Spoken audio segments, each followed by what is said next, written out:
नामुमकिन जैसी कोई भी चीज नहीं, जो खुद ना बने वो कोई भी नसीब नहीं। मिलेगी मंजिल चाहे करीब नहीं, मैं हूँ दिल का अमीर भाई गरीब नहीं।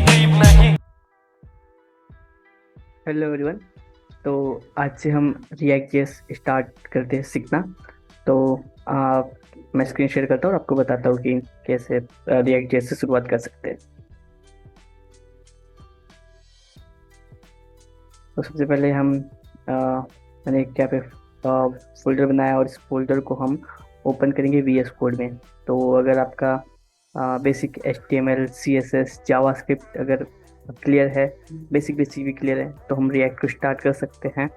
तो पहले मैं आपको बताता हूँ कि अगर आपको इतना तो आइडिया होगा कि आपको अगर रिएक्ट जेएस से स्टार्ट करना है तो HTML CSS जावास्क्रिप्ट लिखने के लिए आप कोई कोड एडिटर यूज़ करते होंगे, जैसे कि VS कोड हो गया या फिर और भी जो अदर कोड एडिटर होते हैं। वैसे तो हम यहाँ यूज़ करने वाले VS कोड एडिटर को। और अगर आप कोई भी कोड एडिटर डाउनलोड कर सकते हो। VS कोड एडिटर अगर आपको डाउनलोड आपने नहीं किया है और करना चाहते हो तो आप लिख सकते हो ऐसे VS कोड एडिटर। ये आपको VS कोड एडिटर इस तरह से मिल जाएगा इंटरनेट पे। और यहाँ पे से डाउनलोड का ऑप्शन आ रहा है यहाँ पे, तो आप डाउनलोड कर सकते हो विंडोज़ के लिए और एप्पल के मैक सिस्टम के लिए। तो अकॉर्डिंगली आप डाउनलोड कर सकते हो। इसके साथ में जैसे कि आपको पता है कि हमें Node.js की भी ज़रूरत होती है। ये आपके सिस्टम पे होना चाहिए Node.js। अगर आप जावास्क्रिप्ट यूज़ करते होंगे तो Node.js आपने इंस्टॉल किया होगा, तो Node.js आप इंस्टॉल कर सकते हो सर्च करके। ये Node.js की साइट है। और तो एक code editor VS code editor का आप यूज़ कर सकते हो और Node.js, ये दो चीज़ हमें चाहिए होंगी। और साथ में आप गिट भी इंस्टॉल कर सकते हो आपके सिस्टम पे।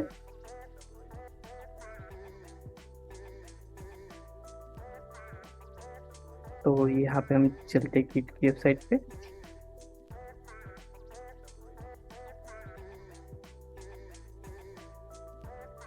और यहाँ से आप ये गिट को भी डाउनलोड कर सकते हो, जैसे विंडोज़ के लिए।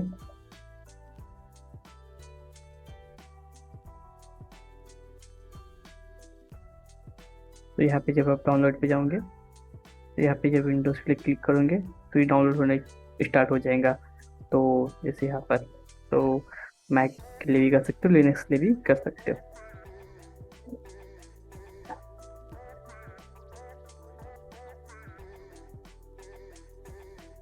तो तीन चीज़ें आपको इंस्टॉल करनी है।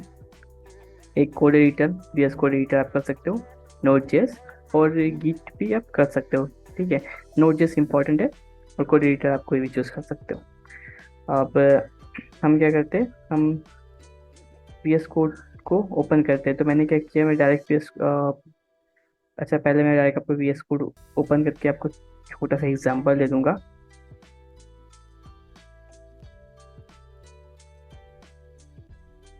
ठीक है, तो ये हो गया हमारा, ये VS कोड ओपन है।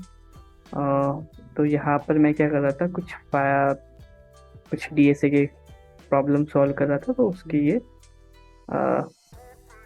कुछ ये पड़े हुए हैं कोड। तो मैं इसको यहाँ से क्लियर करता हूँ और यहाँ पे मैं बताता हूँ कि जब भी हम VS कोड पे HTML CSS जावास्क्रिप्ट से कोई फाइल क्रिएट करते हैं, तो मैंने अपना ये वाला हमारे पास होता है टूल बार, एक वो बोल सकते हैं, ये लेफ्ट साइड होता है, मैंने इसको राइट साइड पे रखा है। तो जब भी हम करते हैं कोई फाइल क्रिएट जैसे HTML, तो हम यहाँ लिखते हैं HTML, यहाँ पे मतलब फाइल का नाम, फाइल और उसका एक्सटेंशन HTML, तो ऐसे हम लिखते हैं। तो यहाँ पे हमारा HTML फाइल यहाँ पे आ जाती है। जैसे यहाँ पर हम देख रहे हैं HTML फाइल हमारी यहाँ पे आ गई है। और जब हम क्रिएट करते हैं कोई CSS फाइल तो हम लिखते हैं फाइल डॉट CSS और हमारे पास आ जाती है। वैसे ही हम जैसे यहाँ पे आप जावास्क्रिप्ट की कुछ फाइल देख सकते हो, कुछ मैंने बना के रखी है पहले से। तो यहाँ पे डॉट जेएस करके हम कोई फाइल बना सकते हैं। तो इससे हो क्या रहा है कि हमने ओपन किया VS कोड और यहाँ पे राइट साइड पे हमें पूरी फाइल के नाम दिख रहे हैं। तो जब हम रिएक्ट जेएस क्रिएट करेंगे तो ऐसे आपको बहुत सारी फाइल के नाम दिखेंगे। तो वहाँ कंफ्यूज नहीं होना है कि यहाँ पे इतनी सारी कौन सी फाइल्स है। तो वो बस रिएक्ट में पहले से बनी हुई कुछ फाइल्स मिलती है। तो उसके एग्जाम्पल देने के लिए मैंने आपको ये बताया कि आप HTML CSS के लिए जब फाइल आप क्रिएट करते हो तो कैसे यहाँ पर दिखती है, उसी तरह आप रिएक्ट जेएस पे हो दिखेंगी। तो अभी हमें इस यहाँ पर इन चीज़ों की जरूरत है, तो इसे मैं डिलीट कर देता हूँ।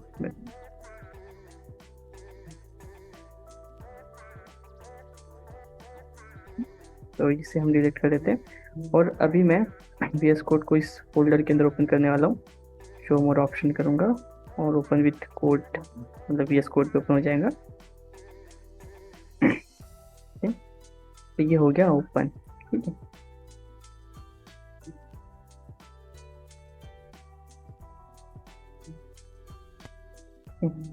तो अभी हमें करना क्या है, अभी हमारे इस फोल्डर के अंदर ये ओपन हो गया। अब हमें जाना है इस टर्मिनल वाले ऑप्शन पे। यहाँ टर्मिनल है ना, तो यहाँ टर्मिनल पे जाना है और न्यू टर्मिनल पे क्लिक करना है। और न्यू टर्मिनल पे क्लिक करने के बाद में आपको यहाँ पर न्यू टर्मिनल क्लिक करने के बाद में आपको एक कमांड रन करनी है। कमांड रन करनी है, वो कमांड होगी npm create void @latest। ये कमांड आपको याद रखनी है।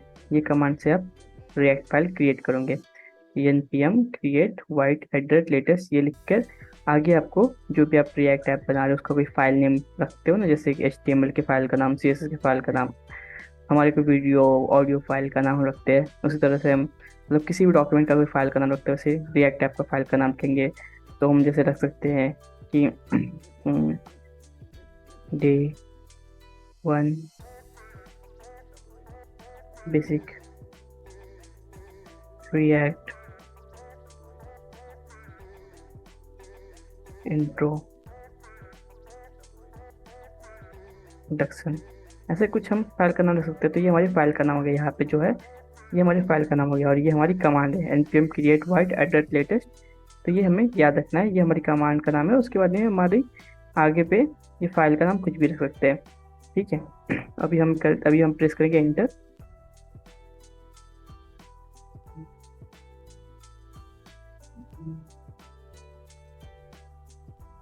तो यहाँ पे ये पूछ रहा है हमें कि हमें किस में मतलब कौन सा फ्रेमवर्क हमें चाहिए। तो हम यहाँ क्या करेंगे, हम इसको अपने एरो जो अप डाउन एरो, इससे हम यहाँ पे रिएक्ट पे आएंगे और रिएक्ट पे हम एंटर करेंगे। उसके बाद में ये पूछा टाइपस्क्रिप्ट पे करना है या जावास्क्रिप्ट पे। तो हम जावास्क्रिप्ट पे करते हैं अभी। तो जावास्क्रिप्ट पे क्लिक किया, एंटर किया। इसके बाद यहाँ पे देखो इसने 3 कमांड हमें दिया है। इसने बोला है cd करो, cd करके आप इस फाइल जो आपने बनाया इस पे जाओ। फिर बाद में npm इंस्टॉल ये करना। npm इंस्टॉल करने से कुछ फाइलें इंस्टॉल हो जाती है इसके अंदर, वो करना जरूरी है। और फिर जब उस कोड को हमें रन करना है तो कोड रन करने के लिए हम ये कमांड चलाएंगे npm run dev। तो हम cd करके इस फाइल पे जाते हैं तो बार बार ये फाइल ना मेन फोल्डर पे वापस git यूट्यूब ये फोल्डर जो मैंने बनाया वापस बार बार इसमें आ जाएंगे, बार बार cd करके जाना पड़ेगा रन करने के लिए। तो सबसे सही क्या होता है ना कि मैं क्या करता हूँ, गिट ये जो VS कोड इसको क्लोज कर देता हूँ, है ना। VS कोड को क्लोज किया तो यहाँ पर जो गिट यूट्यूब इस फोल्डर पे जो हम रिएक्ट फाइल जिस हमने राइट क्लिक करके बनाया था, ओपन किया था, तो वो फाइल देखो यहाँ बन गई इस फोल्डर के अंदर, है ना। तो अभी मैं क्या करूँगा, इस पर क्लिक करूँगा और राइट क्लिक करूँगा और इस फाइल को भी ओपन विथ VS कोड कर दूंगा। तो इससे क्या होगा कि यही फाइल अब हमारे पास डायरेक्ट ओपन है, बार बार cd करके मतलब बार बार उस फाइल पे हमें जाना नहीं पड़ेगा। मतलब ऐसा होता है कि समझो मैं इस फोल्डर पे बाहर हूँ और मुझे बार बार cd करूँगा और फाइल का नाम डालूंगा तो बार बार इसके अंदर आना पड़ेगा, फिर मैं बार बार वापस बाहर आ जाऊँगा। इससे अच्छा मैं डायरेक्ट इस फाइल को डायरेक्ट ओपन कर दिया मैंने, तो उससे मेरे को बार बार ये वापस बाहर अंदर ये नहीं जाना नहीं होगा ना। तो यहाँ पर हमारी देखो ये फोल्डर जो हमारा ये था उसके अंदर ये जो फाइल हमारी बन गई है और इसमें कुछ फाइलें बन के मिली है हमें। तो यहाँ पर जो ये फाइल है जेसन फाइल, इस जेसन फाइल में क्या कुछ डिपेंडेंसी मतलब कुछ चीज़ें होती है, कुछ पैकेज होते हैं, नोड पैकेज npm के कुछ पैकेजेस होते हैं, वो सब इंस्टॉल रहते हैं, तो उसके नाम वगैरह यहाँ पे हमें दिखते हैं। तो इससे क्या होता है कि जब आप मतलब इस कोड को जब आप पुश करते हो गिट हब में, मतलब गिट हब में जब उस कोड को डालते हो आप, तो आप वो जो हेवी फाइल होती है इसके साथ में, जैसे कि कुछ हेवी फाइल होती है इस पे, तो वो फाइल ना इस पे जाती नहीं, जैसे गिट इग्नोर पे ना वो फाइल, गिट इग्नोर ये जो है यहाँ पर कुछ फाइल होती है जो गिट इग्नोर कर देता है, वो जाती नहीं है। तो फिर जब कोई इस कोड को अपने सिस्टम पे क्लोन करने की कोशिश करता है, तो जब वो npm इंस्टॉल रन करेगा ना, तो ये सारी फाइलें उसके इसमें इंस्टॉल हो जाएंगी। इसलिए यहाँ पर ये जेसन पे कुछ मतलब कुछ चीज़ें डिपेंडेंसी लिखी हुई होती है। तो ये सब बेसिक है। इसके बाद में इंडेक्स डॉट एच ये फाइल होती है, एक HTML फाइल होती है। इसी से मेन हम बोल सकते हैं कि हमारा पूरा कोड रन हो रहा है। HTML जो है, या ये टाइटल हम यहाँ से चेंज कर सकते हैं, और यहाँ पे हम टाइटल का कोई लोगो हमें लगाना है तो हम वो लगा सकते हैं, वेबसाइट पे जो लोगो लगाना है वो लगा सकते हैं। और ये गिट इग्नोर पे ऐसा होता है कि जब कोड पुश करते हैं तो कौन सी चीज़ें पुश नहीं होनी चाहिए, कौन सी हेवी फाइल पुश नहीं होनी चाहिए, उसके लिए गिट इग्नोर पे वो चीज़ें रहती है। उसके बाद में ये जो पब्लिक फोल्डर है, इस पब्लिक फोल्डर पे आप कुछ भी रखोगे डेटा तो वो पब्लिकली एक्सेसिबल होगा, तो वो है। तो बाय डिफॉल्ट हमको ये void.svg करके मिला है, तो ये फाइल हमें चाहिए नहीं। अभी मैं पहले आपको दिखा देता हूँ कि ये फाइल ये क्या है, क्या बना के दिया है इसने। देखो ये वाइट और पब्लिक और src दोनों चीज़ बना के दिया है। तो हम ना इसको हम रन करते हैं। तो आप जब इस कोड को जब रन करोगे ना, तो किसी भी फाइल में हो, index.html में हो, यहाँ पर कहीं भी हो, उसके अंदर डायरेक्ट आप रन कर सकते हो। रन करने के लिए सिंपल क्या करना है, टर्मिनल हम ओपन करते हैं, इस टर्मिनल को, और यहाँ पे जब भी कोड दिया था ना npm run dev, तो इसको हम बस एंटर करेंगे। Okay Vite is not recognize. तो हमने npm इंस्टॉल रन नहीं किया पहले। npm इंस्टॉल आप आई भी लिख तो सिंपली ये समझ जाएंगे। पहले npm इंस्टॉल कर देते हैं।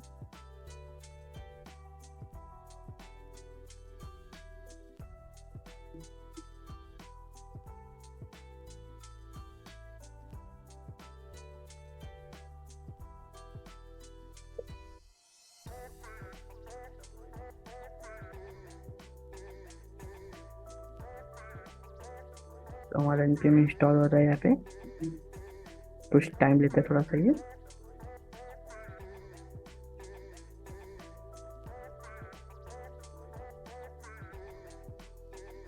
तो हमारा npm इंस्टॉल हो चुका है। तो अब हम फाइल को रन करते हैं, npm run dev। ठीक है, ओके।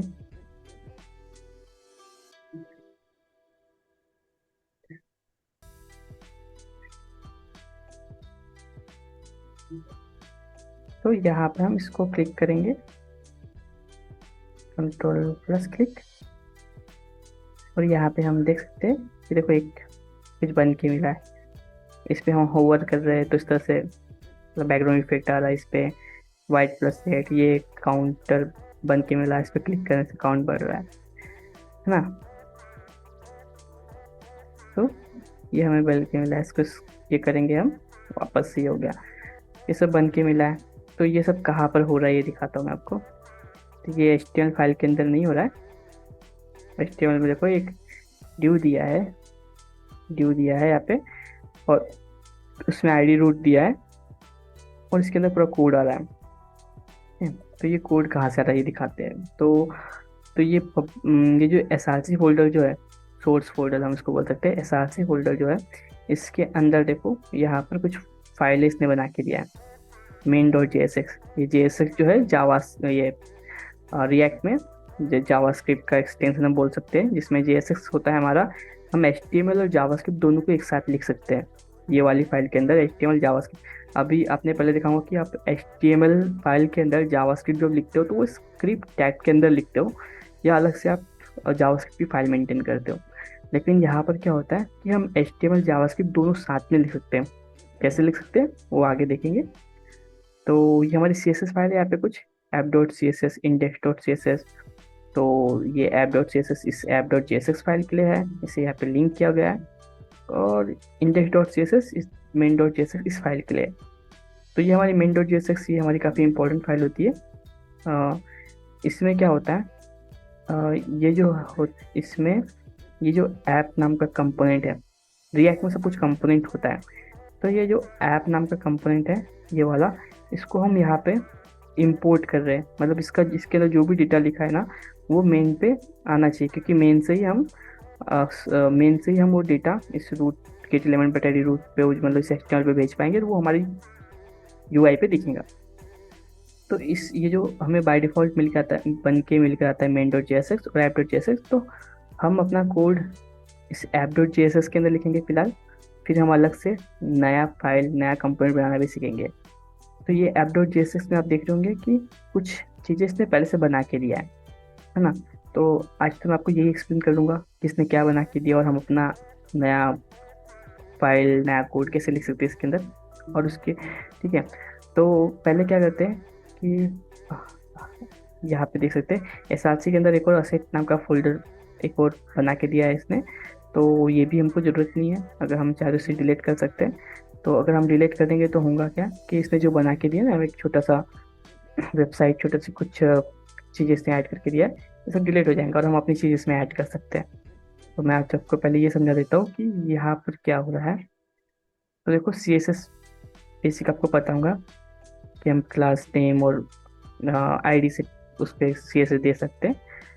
तो मैं ये app.jsx में क्या हो रहा है ये मैं दिखाता हूँ। तो यहाँ पर इसने क्या किया है, यूज स्टेट को रिएक्ट से इंपोर्ट किया है। अब आपको यूज स्टेट नहीं पता होगा अगर, तो यूज स्टेट रिएक्ट में हुक से आगे हम जब पढ़ेंगे तो हुक को कवर करेंगे। हुक सबसे ज़्यादा इंपॉर्टेंट पार्ट होता है और यूज स्टेट सबसे ज़्यादा यूज़ होने वाला हुक होता है रिएक्ट में।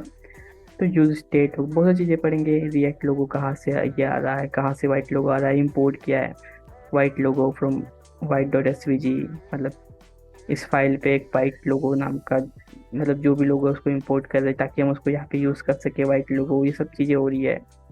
एक ऐप नाम का कंपोनेंट बनाया है जो ऐप फाइल है इसके अंदर। तो कंपोनेंट क्या होता है वो मैं बताता हूँ अभी आपको। तो देखो कंपोनेंट क्या होता है, रिएक्ट में ना जो भी फाइल होती है, जो भी आप फाइल बनाओगे तो वो होता है कंपोनेंट। हाँ, उसका एक्सटेंशन आप .js रख सकते हो जावास्क्रिप्ट का, जैसे यहाँ पे .js है, या आप JSX भी रख सकते हो। JSX रखना बेटर होगा क्योंकि आप जब भी कोड लिखोगे VS कोड पे तो आपको सजेशन भी मिल जाएंगे कोड लिखते समय, कोड पूरा करने के लिए। तो JSX एक्सटेंशन यूज़ करेंगे हम। तो यहाँ पर क्या हो रहा है कि यहाँ पर ये जो फंक्शन ऐप कंपोनेंट बन के मिल रहा है, मतलब फंक्शन हम बोल सकते हैं। फंक्शनल कंपोनेंट, रिएक्ट में दो प्रकार के कंपोनेंट होते हैं, फंक्शनल कंपोनेंट और क्लास बेस्ड कंपोनेंट। तो ये जो फंक्शनल कंपोनेंट है, यहाँ पर हमें एक कंपोनेंट फंक्शन से बन के मिला है ऐप। ये यहाँ से स्टार्ट हो रहा है फंक्शन, यहाँ पे ख़त्म हो रहा है, और ये इसका रिटर्न वाला पार्ट है। रिटर्न पार्ट में हम लिखते हैं JSX। JSX stand for JavaScript XML। इस JSX क्या होता है, तो HTML और जावास्क्रिप्ट दोनों एक साथ हम लिख सकते हैं, वही हम उसे हम JSX बोलते हैं यहाँ पर। और ऊपर वाला पार्ट में यहाँ पे हम जावास्क्रिप्ट लिखते हैं, मोस्टली रिटर्न के ऊपर वाले पार्ट में जावास्क्रिप्ट लिखते हैं। तो वो यहाँ पर एक यूज स्टेट हुक दिया है, उसको डिस्ट्रक्चर किया है एक स्टेट में और एक सेटर फंक्शन में। तो सेट काउंट, तो ये आगे हम देखेंगे एक, ठीक है। और ये ब्लैंक फ्रेगमेंट है, टैग है फ्रेगमेंट, इसके अंदर सारा कोड इसने रैप अप कर दिया है। तो यहाँ पर हम देख सकते हैं कि यहाँ पे इसने एंकर टैग यूज़ किया है, और एंकर टैग के इसके अंदर एक इमेज डाला है, और उसके अंदर यहाँ पे एंकर टैग को यूज़ किया है।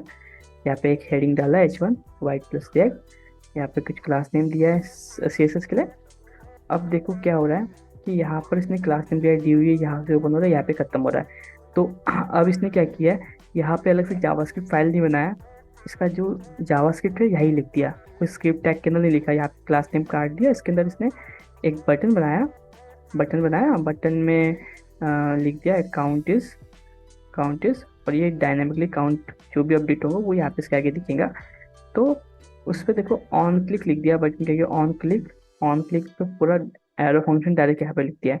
Set count count count plus one, ये यूज स्टेप से हुक से आता है, ये सब चीज़ आगे बताऊंगा, लेकिन मैं अभी का ये बता रहा हूँ कि जो HTML है उसके अंदर जावास्क्रिप्ट कैसे साथ में लिखा गया है यहाँ पर, है ना। अब हम क्या करेंगे कि अगर हमें अपना खुद का कंपोनेंट बनाना है खुद का, तो ये सारी फाइल को मैं अभी का हटा देता हूँ।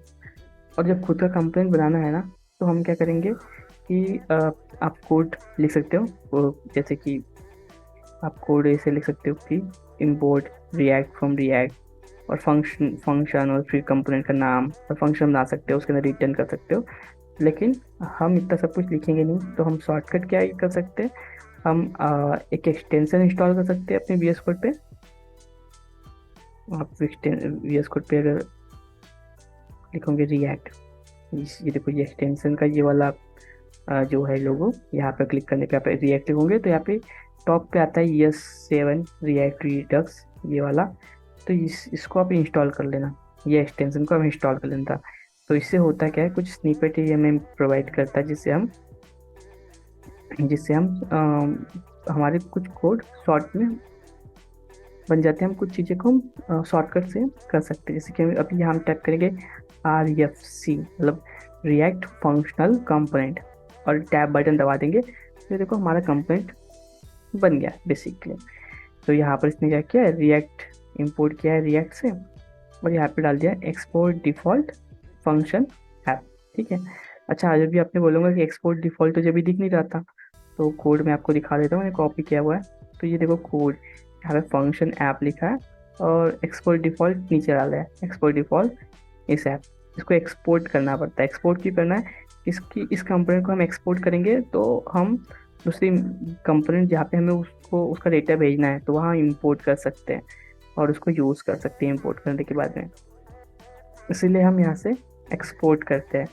तो यहाँ पर हम RFC टाइप करके नया रिएक्ट फंक्शनल कंपोनेंट डालेंगे, ठीक है। तो import react from react main ये हो गया, और उसके अंदर एक्सपोर्ट डिफ़ॉल्ट फंक्शन, और यहाँ पे जो हमारी फाइल का हमने नाम दिया है ऐप, उसी को इसने फंक्शनल कंपोनेंट पे नाम दे दिया। फिर ये बना दिया फंक्शन इसने यहाँ पर, है ना। और रिटर्न पार्ट के अंदर उसने एक ड्यू ले लिया। तो एक बात हमें याद रखना है कि जो रिटर्न पार्ट में जो भी हम कोड लिखेंगे HTML CSS को मिला के, तो इसको ना एक टैग के अंदर रैप अप करना है। ऐसा नहीं कर सकते हम कि यहाँ पर एक ड्यू ले लिया और यहाँ पर एक ड्यू ले लिया, तो होगा देखो रॉन्ग। ये हो ना सी, ये देखो JSON expression must have one parent element, ऐसा लिख के आ रहा है ना। तो इससे क्या होता है कि मतलब कि आपको नहीं पूरा चीज़ एक कोड में को एक HTML एलिमेंट पे आपको करना है। तो हम क्या करते हैं, ऐसे हम एक बेसिक एम्प्टी टैग भी ले सकते हैं, एम्प्टी टैग, और उसके अंदर ही हम पूरा कोड लिख देते हैं, ठीक है ना। ये हमारे पास में इसका एरर है। तो ये हम यहाँ पे कितने भी कोड लिखे, लेकिन एक पैरेंट टैग के अंदर सब कुछ रैप अप करना है, चाहे वो डी हो जाए या कुछ कोई भी टैग हो जाए। लेकिन हम ऐसी फ्रेगमेंट, मतलब ऐसे एम्प्टी टैग ही लेते हैं, तो उसके अंदर पे सारा कोड हम लिखेंगे अपना HTML और जावास्क्रिप्ट का इस रिटर्न पाथ के अंदर। और यहाँ पे हम ऊपर अपने जावास्क्रिप्ट के कोड लिख सकते हैं, जैसे कि कोई फंक्शन बनाना है, इफ एल्स लिखना है, कुछ भी लिखना है, तो ऊपर हम लिख सकते हैं। हम इसके अंदर भी लिख सकते हैं उस चीज़ को, लेकिन हम प्रेफर करते हैं जावास्क्रिप्ट की चीज़ें ऊपर ही लिखे, और जो हमारा JSX का कोड होता है जावास्क्रिप्ट प्लस HTML, उसको हम इसके अंदर लिखे, ठीक है। तो हम इसे यहाँ से करते हैं डिलीट, और यहाँ पे हम चीज़ें लिख सकते हैं, ठीक है। तो अभी कैसे कि इस पब्लिक फाइल में जो white.svg जो लोगो बना के दिया था इन्होंने, इसको मैं कर देता हूँ डिलीट। पब्लिक फाइल हमारी खाली है, पब्लिक फोल्डर खाली है, और SRC में जो एसेट फोल्डर में भी एक लोगो बना के दिया, तो मैं पूरा एसेट नाम का फोल्डर ही डिलीट कर देता हूँ, इसकी ज़रूरत नहीं है, ठीक है। तो अभी हमारे पास app.css है, और app.jsx में हम ये CSS फाइल को यूज़ नहीं कर रहे हैं, हम इसको इंपोर्ट नहीं कर रहे हैं, तो ये app.css की ज़रूरत नहीं है। लेकिन मैं भी इस app.css को डिलीट नहीं करूँगा, इसको पूरा कमेंट आउट कर देता हूँ इस कोड को। तो अगर हम यहाँ कुछ CSS लिखेंगे तो इस फाइल को डायरेक्ट लिंक कर सकते हैं, ठीक है। तो अभी हमारी ये फाइल रन हो रही है बैकग्राउंड में, जाके देखेंगे यहाँ पर, देखो सब कुछ गायब हो गया क्योंकि हमने सब कुछ डिलीट कर दिया, है ना। अभी यहाँ पे वाइट प्लस रिएक्ट ये फाइल का नाम दिख रहा है। तो जैसे मैंने बताया था कि index.html पे हम जाएंगे तो यहाँ पे फाइल का नाम दिखता है। तो वाइट प्लस रिएक्ट को आप कुछ और लिखना है, कुछ और लिख सकते हो, white plus plus plus react कर देते हैं, है ना। और देखते गए, देखो यहाँ पे कुछ भी हम फाइल का नाम यहाँ पे ऐसे टाइटल से एडिट कर सकते हैं। और इस app.jsx के अंदर हम कोई भी कोड लिख सकते हैं। जैसे यहाँ पे लिख सकते हैं कि हम एक h1 टैग लेते हैं और h1 में लिखते हैं welcome to day 1 of React, ऐसा लिखा हमने। और हम इसको देखते हैं तो ये भी हमें दिख नहीं रहा है। तो क्यों नहीं दिख रहा है, हम राइट क्लिक करते, इंस्पेक्ट करते और चेक करते क्या इशू है कंसोल पे। तो syntax error does not provide main.jsx 3.8। Okay, ठीक है ठीक है। तो वो main.jsx पे जो थर्ड नंबर पे हमारे पास है app.jsx, यहाँ पे कुछ एरर आ रही है। हम देखते हैं क्या एरर आ रही है इसको। तो हमने एक्सपोर्ट डिफॉल्ट किया है इसे और main.jsx पे